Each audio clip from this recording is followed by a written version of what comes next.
उत्तर प्रदेश में लू की शुरुआत होते ही भीषण गर्मी ने आम जनजीवन को पूरी तरह प्रभावित कर दिया है। वाराणसी में तापमान 44 डिग्री सेल्सियस के पार पहुंचने से लोगों का घरों से निकलना मुश्किल हो गया है।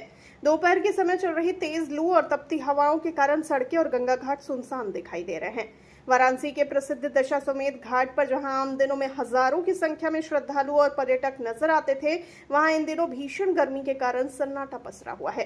गर्मी का सबसे ज्यादा असर घाटों पर नाव चलाने वाले नाविकों की रोजी रोटी पर पड़ रहा है। मीडिया से बातचीत करते हुए नाविक बाबू साहनी ने बताया कि इस समय गंगा घाटों पर यात्रियों की संख्या लगभग खत्म हो चुकी है। उन्होंने कहा कि पहले बड़ी संख्या में पर्यटक गंगा में नौका विहार करने और बाबा विश्वनाथ के दर्शन के लिए बनारस आते थे, लेकिन प्रचंड गर्मी के चलते अब लोग बाहर निकलने से बच रहे हैं। बाबू साहनी ने कहा कि एक भी यात्री नाव पर नौका विहार करने नहीं आ रहा है। घाटों पर काम पूरी तरह ठप हो गया है, जिससे नाविकों के सामने रोजी रोटी का संकट खड़ा हो गया है।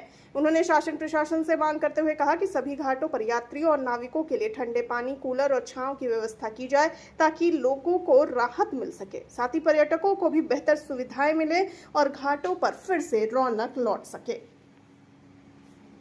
अपना नाम परिचय बताइए।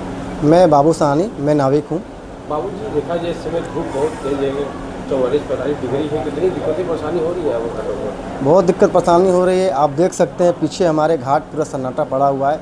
ये वाराणसी का मेन घाट है, दशाश्वमेध घाट, जहाँ पे यात्रियों की तांता लगी रहती है।